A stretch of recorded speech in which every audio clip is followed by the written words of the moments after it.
E aí, pessoal, tudo bem? Duas coisas. Alguns de vocês estão dizendo que estão com saudade da minha carinha, então aqui estou. Segundo, tá chovendo, e vai chovendo mesmo porque eu quero muito fazer esse vídeo agora, porque eu acabei de assistir os dois primeiros episódios da Anéis de Poder. E meu Deus, como eu tô com vontade de falar sobre isso, mas esse vídeo não é só pra falar sobre isso, porque eu vou querer dar spoiler e muitos de vocês não assistiram.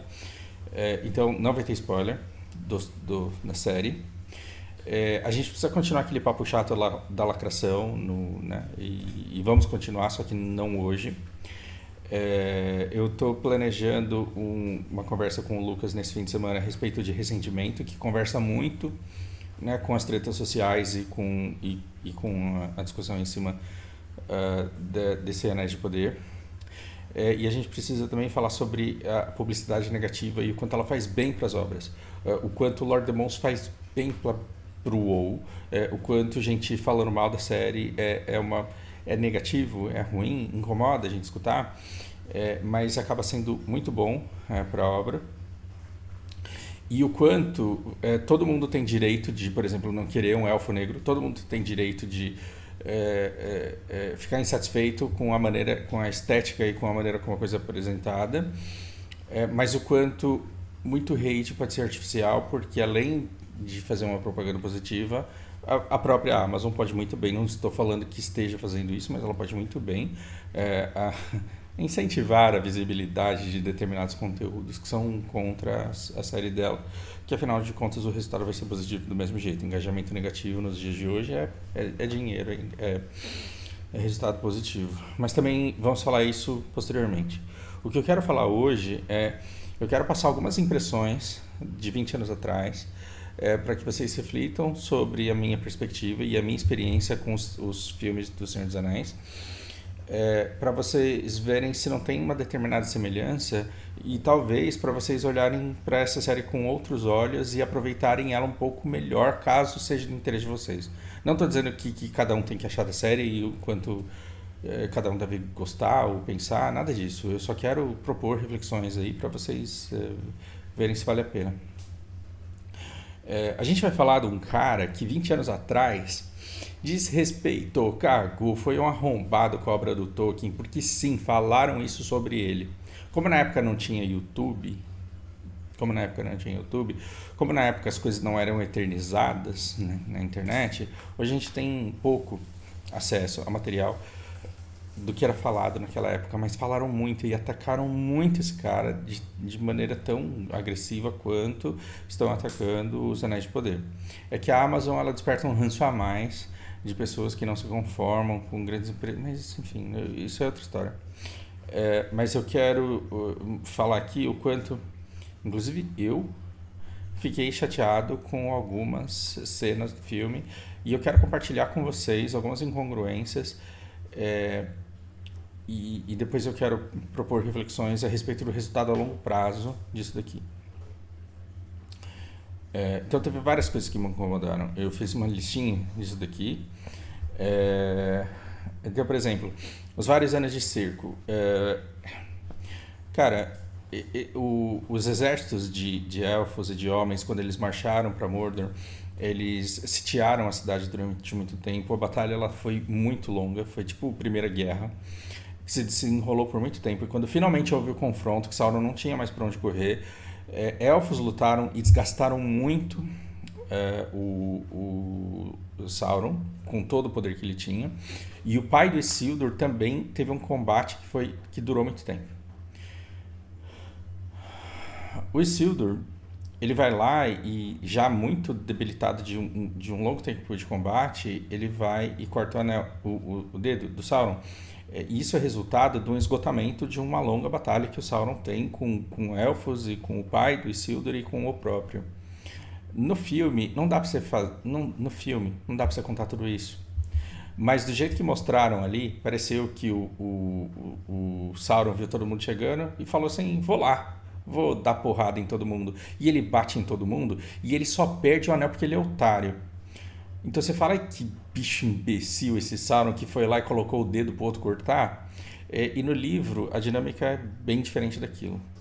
foi o meu primeiro ponto de rage, porque eu saí me sentindo intelectual e superior e mais conhecedor da obra do que o cara que foi lá fazer o filme. Eu comecei a ficar indignado e falando assim, pô, mas que merda que o cara fez ali naquela cena. Mas aí, como Sociedade do Anel ele durou horas pra caralho, porque as pessoas iam pro cinema e não saíam nunca mais, eu falei, imagina se o cara faz um sítio de 7 anos ali na porta da torre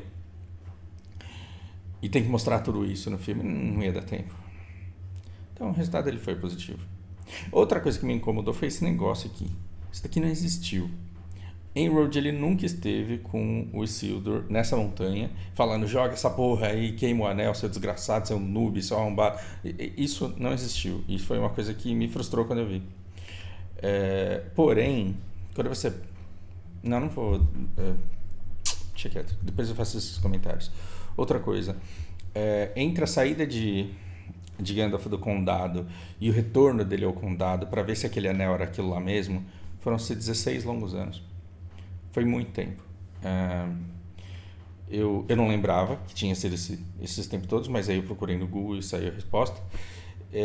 Foi tempo pra cacete. E assim, o filme ele mostra como se ele tivesse saído no pinote, ido pra Gondor, descoberto a notícia, ido lá falar com o Saruman, e como se ele tivesse ficado um fim de semana ali na torre até a águia lá buscar ele, e aí ele foi correndo para tirar o Frodo porque o bicho já estava pegando e estava acontecendo tudo muito rápido. Enquanto que o tempo do livro, cara, entre uma ida e a volta foram-se 16 anos de uma coisa muito, muito, muito lenta e tranquila. Isso daqui me deixou bravo na primeira vez que eu assisti. Na segunda vez que eu assisti eu já gostei. Por que isso daqui foi importante? Porque ele ele preparou quem não leu os livros para a dificuldade que seria de qualquer um ir lá e acabar com o anel. Porque o Isildur ele não era o Boromir ele também não era um sujeito ruim. E aí você mostra o quanto vai ser difícil que esse anel ele seja de fato jogado aqui, o que culmina na necessidade daquela briga do Frodo com o Sméagol, que também não acontece no livro daquela forma. Isso daqui ele foi muito importante para a narrativa de quem não tinha lido os livros. Quando a Arwen faz esse negócio aqui, eu fiquei puto, porque eu falei, caralho, não foi a Arwen, foi aquele outro elfo muito pica-grossa, muito foda, que eu esqueci o nome dele agora, porque eu esqueci o nome de todo mundo. E na segunda vez que eu assisti esse filme, eu já não lembrava mais do primeiro elfo, porque essa cena é tão legal, e eu vivo assistindo O Senhor dos Anéis pelo menos uma vez por ano, eu vejo a trilogia uma vez, e eu adoro essa cena, é um negócio que eu falo, cara, que negócio legal, bem feito. E aí vem os intelectuais, né, da obra de Tolkien, que falam, não, os caras são muito noob, os caras em vez de sair para a margem do rio, os caras fogem seguindo o curso da água. E aí, como diz o filósofo Pedro Regis, ele quer ver realidade, sentar na calçada e ver carro passar. Tem coisa que precisa acontecer, do jeito que acontece para a história acontecer. Outra coisa que me incomodou profundamente na época em que eu estava militando contra esse filme foi, porra, esse Exército dos Mortos. Quando eu li o livro, eu fiquei puto do Aragorn ter dispensado eles no porto, antes deles subirem nos navios para ir em direção a Gondor, para cruzar o rio lá para chegar, para ir para Minas Tirith. E eu lendo o livro, falando, caralho, por que o cara libera esse exército agora, sendo que ele podia levar para Minas Tirith e depois de levar para Mordor? Fiquei puto. Quando eu vi no filme, eu não sabia se eu ficava puto ou se eu ficava feliz, porque ao mesmo tempo que eu ficava puto que não foi fiel ao livro, ao mesmo tempo era o que eu queria que tivesse acontecido no livro e não aconteceu. Só que aconteceu de uma maneira que banalizou a coisa, porque parecia muito simples. Dava a impressão que se o Aragorn tivesse chegado 2 dias antes, ninguém de Gondor precisava ter morrido, ninguém de Rohan precisava ter morrido, e ia todo mundo pra Mordor e acabava com o negócio lá.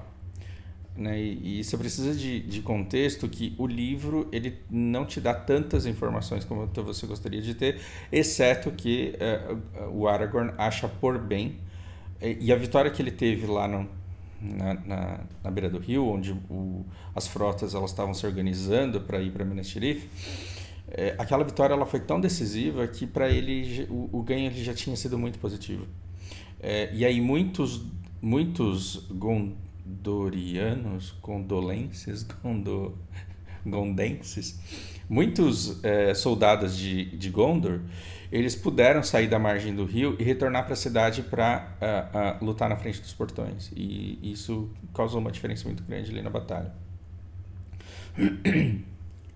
O que eu estou querendo dizer para vocês é que quando eu assisti esses filmes, eu me decepcionei com coisas que foram muito diferentes dos livros, mas no fim das contas, esses filmes, eles não aniquilam a obra original, não tiram o brilho da obra original, não reescrevem a obra original, e eles são uma adaptação que você pode passar a gostar ou não, e que você pode, em determinadas cenas, lembrar toda vez que não é o que acontece de verdade ou não. E quando eu olho pro Senhor dos Anéis do Peter Jackson hoje, eu falo, é uma obra que criou vida própria, e ela é tão boa que ela me permite conversar com muitas pessoas sobre um livro que eu adorei, sendo que muitas delas nunca leram um livro. E a reflexão que eu quero causar e passar para vocês aqui foi quando eu estava conversando com a Márcia Leme, uma pessoa que eu adoro, que eu admiro, que eu não sei porque que faz 10 anos que eu não falo com ela, em que a gente fala sobre Mormons e cristãos da Igreja Universal, e o quanto, pelo fato dos Mormons acreditarem numa coisa diferente e os neopentecostais acreditarem numa coisa diferente, ela ainda prefere que eles existam porque, no fim das contas, eles adoram o mesmo Deus e compartilham da mesma fé, de diferentes versões, mas no mesmo... numa união de fé.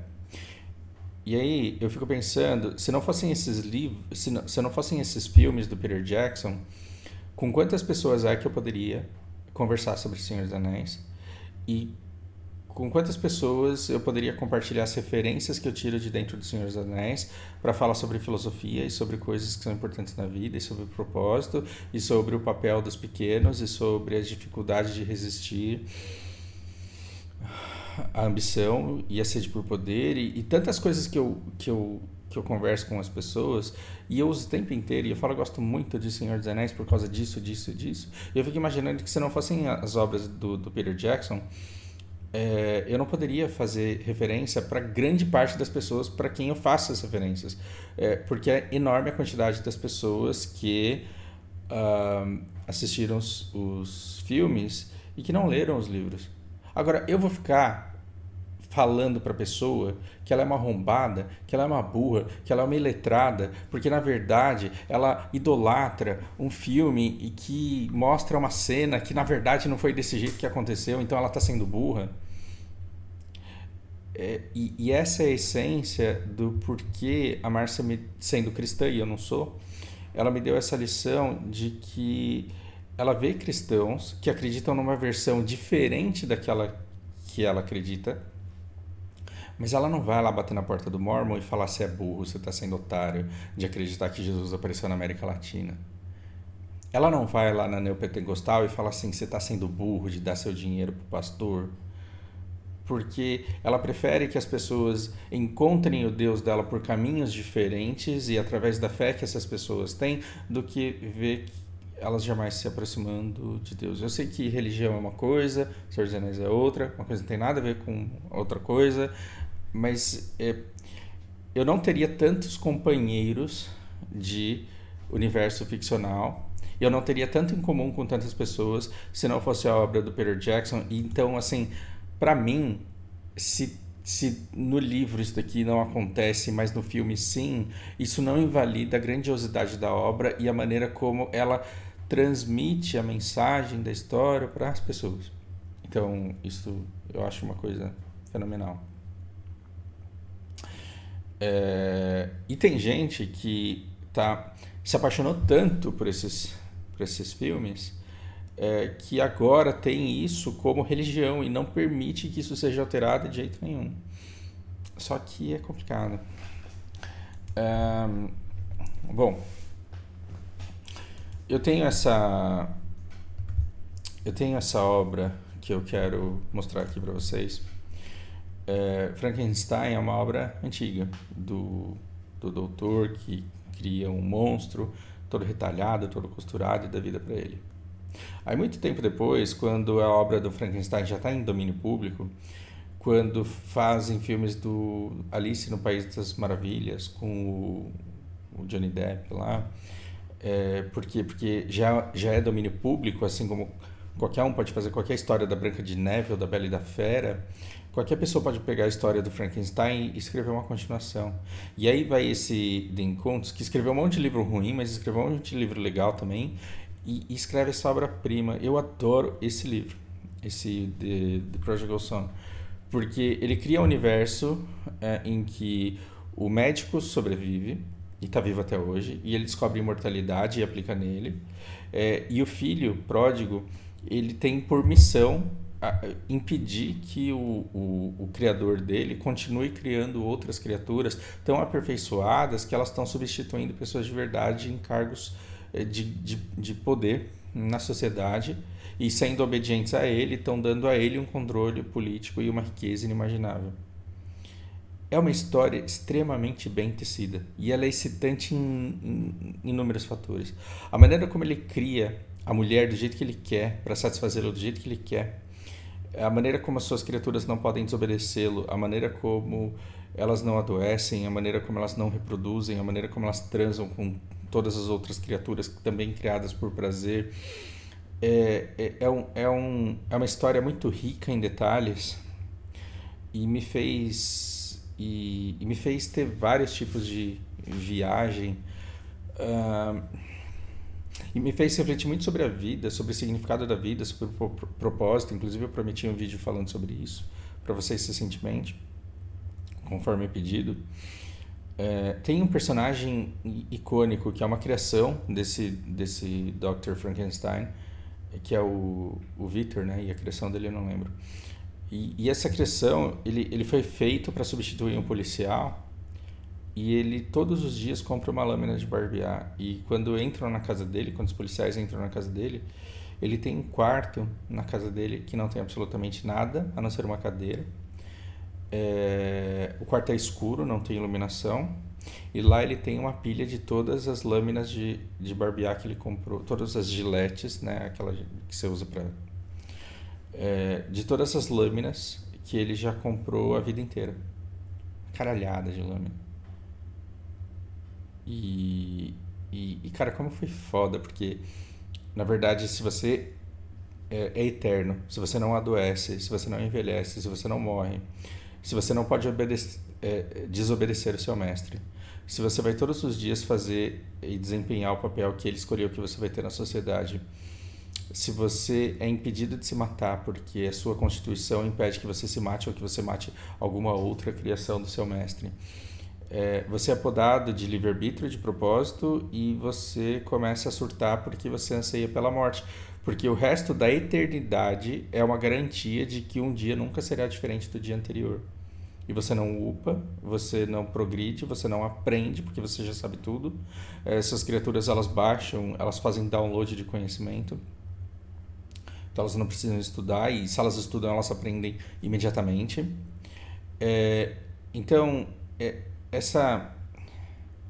esse livro, ele fez eu pensar o quanto eu tinha sorte de ser incapaz de, em tempo de vida, aprender tudo que eu tinha vontade de aprender. Isso foi simplesmente fenomenal. Eu falei, cara, quando que eu li esse livro? Eu acho que eu tinha uns 26 anos, e aí com 26 anos eu falei, cara, que bom que eu posso viver 100 anos e não vou absorver nem 1% daquilo que eu tenho vontade de aprender. Porque eu queria, sei lá, eu não toco piano porque exige muita abnegação. Você precisa dedicar sua vida a isso. Para tocar bem e para ter um repertório rico.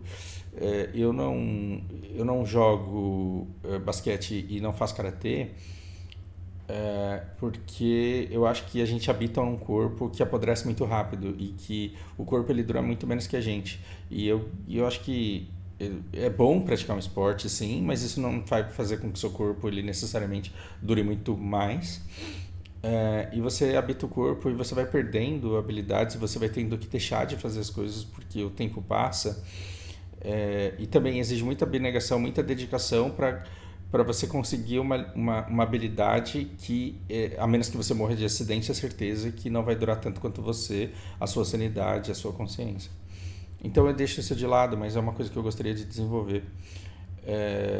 Então, escrever é uma coisa que eu adoro. Então, eu poderia escrever livros. E eu não escrevo livros porque eu acho que para escrever um livro eu tenho que deixar de ter contato com os meus alunos, porque cada aula que eu tenho com eles eu me transformo numa outra pessoa que eu não era antes de entrar na aula. Eu teria que me isolar do mundo e eu teria que dedicar muito tempo a essas histórias para que os meus personagens eles tivessem a consistência que eu gostaria que eles tivessem. Então, assim, de vez em quando eu ficava pensando, né? Eu falava assim, cara, eu quero viver. Que merda, eu queria viver uns 500 anos para ter tempo de fazer tudo isso. Mas esse livro do Encontros, ele fez eu pensar o seguinte: imagina que eu pudesse viver para sempre, mas eu não pudesse tocar piano, não pudesse. Ou, assim, aprendesse muito rápido caso eu começasse a estudar. Imagina que eu me tornasse um escritor extremamente habilidoso, porque eu fui feito com uma inteligência superior à dos outros e que eu escrevesse muito bem sobre qualquer assunto que eu quisesse. E que a minha constituição me fizesse um jogador de basquete, um lutador de karatê superior aos humanos normais. E que chegasse num ponto em que não fizesse mais sentido eu me aperfeiçoar, porque não teria porquê. Tendo a garantia de que eu não envelheceria e que eu não poderia simplesmente ficar o dia inteiro tocando piano, jogando basquete, fazendo karatê, escrevendo livros, porque o meu criador ele exige que todos os dias eu finja que eu sou um ser humano que ele decidiu substituir, que tem um cargo público para dar o poder para ele dentro da sociedade que ele quis dominar. Cara, uma vida privada de liberdade e sem a esperança de melhorar minimamente para aproveitar o pouco tempo que você tem enquanto você ainda está nessa terra, é uma vida completamente vazia, sem propósito, e minha vida será inferno. Então eu tenho que dar graças a Deus que eu não vou morrer de tédio durante todo o tempo que eu estiver aqui, porque eu vou ficar tentando melhorar até o meu último dia de vida. Eu falei, cara, minha existência ela não é tão ruim quanto eu achava que era. E eu não tô tão num beco sem saída como eu achava que estava. E esse livro, ele começa a me fazer parte de um grande processo de cura. E olha que engraçado, se eu não gostasse da história original do Frankenstein, e se eu não tivesse me interessado por uma continuação, que é uma livre adaptação de um autor X a respeito disso, talvez a minha vida não tivesse sido salva da maneira que foi. Ou assim, talvez eu não tivesse uma mudança total de direcionamento. O Senhor dos Anéis ele foi uma obra de inspiração do Peter Jackson, eu tô falando, não é nem do Tolkien nem se fala, mas o Senhor dos Anéis do Peter Jackson ele serviu de obra de inspiração para muita gente mudar de vida e para muita gente absorver e carregar valores para uma vida toda. Quem sou eu para dizer que a obra do Peter Jackson ela não deveria existir simplesmente porque não foi a Arwen que salvou o Frodo, porque não tem cabimento o que fizeram com o Aragorn em Minas Tirith. Por que eu estou dizendo isso? Para a próxima vez que você cair no canal do intelectual, do cara que manja pra caralho e do cara que fala que a série é uma bosta porque isso e aquilo, você fala, será que é mesmo? E será que isso que você está pegando no pé é realmente uma coisa para se pegar no pé? E se eu quisesse precisão, por que não ler o livro então? Né? Ou então peça da Amazon uma adaptação fiel com os direitos que ela teria que pagar por essas obras para fazer exatamente as coisas do jeito que acontece no livro. Isso é uma outra demanda para um outro projeto. Mas o que a gente tem aqui? A gente tem uma lacuna. A gente tem uma lacuna narrativa que é mais ou menos assim. Se você não quiser ser mormon, você não precisa. Porque você pode ser cristão sem ser mormon. Os mormons eles dizem que tudo que está escrito na Bíblia é verdade, que tudo que Jesus ensinou é verdade, só que depois de desaparecer, de onde ele desapareceu, na Judéia, onde ele viveu, depois de tudo isso, ele apareceu na América Latina. Jesus spawnou na América Latina e lá ele continuou pregando, lá ele curou doentes, lá ele abençoou crianças e lá ele deixou um legado.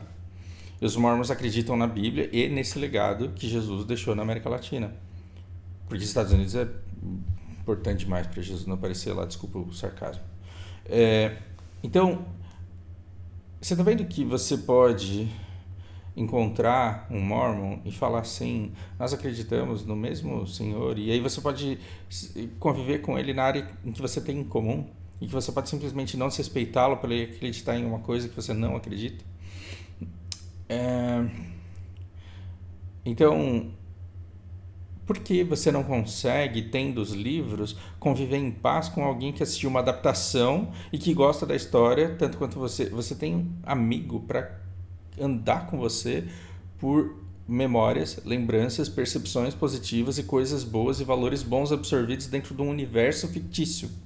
E ter essa possibilidade de conversar com pessoas sobre esse universo e passear com elas pelas memórias da sua leitura e do filme que ela assistiu é uma coisa mágica que pode dar uma coisa em vocês em comum para que vocês compartilhem valores e conhecimento. Isso é uma coisa riquíssima e que talvez você não teria se esses filmes não existissem.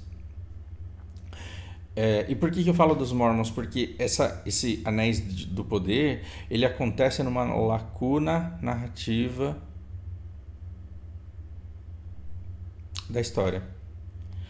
É uma história em que muito pouco é narrado, ela dura um relativo bom tempo, os personagens eles estão lá espalhados, e a Amazon ela conseguiu o direito de escrever qualquer coisa, preencher com qualquer coisa que ela queira, desde que ela não desminta aquilo que acontece na obra canônica. O que é legal. Porque você pode não ser o cara que vai ligar pro Dan Kuntz e falar: seu arrombado, você estragou a obra original. E aí ele vai falar: não, a obra original tá lá, eu fiz uma continuação. A Amazon não está fazendo uma continuação do Senhor dos Anéis, mas ela está pegando uma lacuna e está falando assim, ó, nesse espaço em que Tolkien fala que acontece e depois continua aqui a gente está falando que aconteceu isso. Se você quiser, você acredita. Se você não quiser, você não acredita. E é isso que está acontecendo. O que, por sinal, eu acho positivo. Alguém já... Você já viu alguém atacando Matrix porque os caras estragaram a alegoria da caverna de Platão? É mais ou menos isso. A Matrix ela nasce dessa alegoria e ela passa por todos os elementos dessa alegoria de uma maneira que a juventude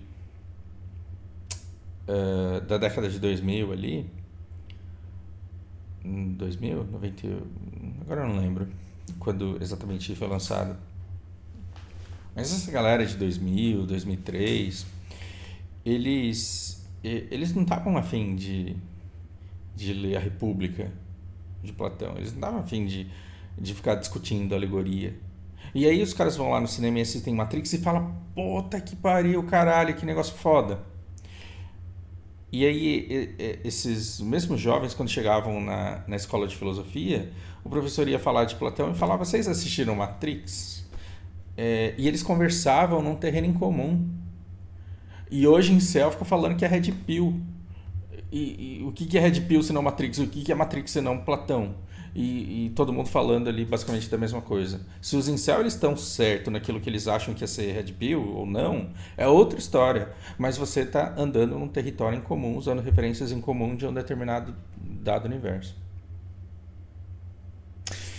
Em relação a ter elfo negro e protagonista feminino, eu acho o seguinte, que se o Peter Jackson ele tivesse feito O Senhor dos Anéis na década de 80, eu acho que ia ter muita gente fumando cachimbo o tempo inteiro, que ia aparecer lá em Gondor um americano foda, chucro, mas foda, que salva o mundo simplesmente porque ele é americano, e aparecer um chinês frango falando errado, fazendo tudo errado, com cara de inteligente, mas fazendo cagada, e aparecer um russo chucro fazendo bosta, porque ele é até forte fisicamente, ele até tem cara de durão, mas depois ele faz cagada e ele prova que ele é um mau caráter, se vende de forma barata e perde pro americano franzino, que na verdade tem um valor que o russo não tem.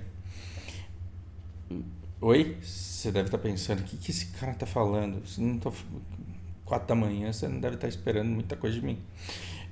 O que eu quero dizer é que os filmes da década de 80, eles carregam clichês da década de 80. Enaltecimento do espírito americano, um rebaixamento ali dos chineses e dos russos, o mundo dá volta, né? E tem também aquela coisa de fumar o tempo inteiro. As estrelas da década de 80, tudo fumando, porque o que dava dinheiro, o que vingava, o que bancava a produção dos filmes? Cigarro. Mas cigarro faz mal para a saúde, mas dava grana. E o objetivo sempre foi te entreter, porque você é especial e você é o umbigo do universo? Ou o objetivo de todas as produtoras de filmes sempre foi ganhar dinheiro e ganhar o máximo de dinheiro com aquilo que elas faziam? E elas colocavam um monte de lugar para aparecer gente fumando, para estimular pessoas a fumarem, para aumentar a lucratividade da indústria tabagista, para que elas continuassem recebendo incentivos dessa indústria para produzir os filmes que elas queriam e encher os bolsos de dinheiro. Então... em todo momento da história, as pessoas vão fazer algumas coisas motivadas por coisas que dão muito dinheiro nesse recorte e nesse momento da história. Então, se a lacração está dando dinheiro, vai ter lacração. Se está tendo demanda por isso, vai ter. A pergunta é por que tem, por que isso dá dinheiro e como que eu me defendo disso. Então, é legal que você se prepare para ser uma pessoa que sabe o que é o cigarro, que sabe quanto isso é desnecessário na sua vida, que sabe que tem muita propaganda tabagista no cinema da década de 80, e aí você vai lá e começa a assistir os clássicos dessa década. E aí você começa a assistir os filmes, por quê? Porque você já está preparado psicologicamente para se defender daquilo que não presta, e aí você consegue ficar com aquilo que presta para você. A mídia de hoje é a mesma coisa. A mídia de hoje é exatamente a mesma coisa. Logo, eu espero canonicidade dessa série. Não, ela tem a responsabilidade de mostrar para a população e para a geração de hoje o que é Senhor dos Anéis. Não, os livros estão aí. Isso vai reescrever as memórias que eu tenho da leitura dos filmes ou dos primeiros filmes, dos livros ou dos primeiros filmes que assisti? Também não. Então, o que é essa Anéis de Poder? É uma adaptação livre da Amazon, usando os direitos que ela tem, desde que não interferindo no material existente, de poder usar a criatividade dela ali. Assim, se eles viajarem muito, vai ser ruim. Se eles viajarem pouco... Não, se eles viajarem muito, pode ser ruim ou pode ser bom. Se eles viajarem pouco, pode ser ruim ou ser bom. Eu já estou falando tudo trocado, porque eu estou realmente com muito sono. O ponto é, se vai ser ruim ou vai ser bom, eu vou decidir quando eu assistir, e o que o youtuber pensa, e o que o outro pensa, e o que o amiguinho pensa, na verdade faz pouca diferença. E aí eu quero compartilhar isso com vocês também. Aquilo que você assiste, ele não precisa ter qualidade provada porque você tem o direito de assisti-lo ou porque você deve assisti-lo. Você não é obrigado a assistir uma coisa que você não gosta só porque está todo mundo falando que o negócio é bom. E você não é proibido de assistir alguma coisa só porque está todo mundo falando que o negócio é ruim. E a coisa pode ser ruim para um monte de gente e ser bom para você. E pode ser bom para um monte de gente, pode ser ruim para você. E se vai ser bom ou ruim, a gente só vai saber à medida que a série se desdobrar. E quando acabar, a gente vai olhar para essa obra e a gente ainda vai ter que esperar um tempo para ver como é que ele vai sobreviver no tempo. Até lá, pode ser um jogo da Amazon que foi feito com todo o dinheiro do mundo e que, na minha opinião, é uma bosta. Então, interessa o que as pessoas falam sobre New World hoje, o que os youtubers, o que a crítica, o que a empresa, o que eles falam sobre o jogo hoje. Eu já experimentei, eu não gostei. E lembra que eu falei desse livro aqui? Como eu vou viver mais uns 20 anos aí. Como eu vou viver sem ter tempo para aprender tudo que eu tenho vontade? Ó, eu comecei a fazer chinês. Se eu conseguir fazer 2 anos, 5 anos em dois, como eu estou planejando, eu vou ter gastado 2 anos para chegar num nível em que eu consiga me comunicar. Mas para chegar no nível que eu quero, eu vou ter que falar chinês aí a vida inteira. É, então, eu posso um dia falar chinês, ir para a China, escrever um livro. Tem um monte de coisa que eu quero fazer com a Lana, tem um monte de livro que eu quero ler, tem um monte de filme que eu quero assistir, tem um monte de jogo que eu quero jogar. Minha vida é muito curta para eu ficar perdendo tempo com uma coisa que eu não gosto. Então eu preciso ficar militando contra a New World e colocando defeito na vida de quem joga.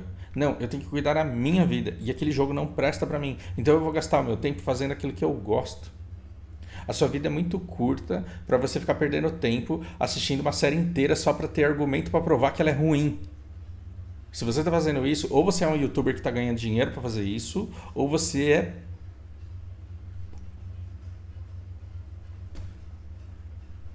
Minha opinião. Chega, eu tô com muito sono, eu já falei mais besteira do que eu deveria. Espero que tenha causado algumas reflexões úteis. Por hora é isso, grande abraço.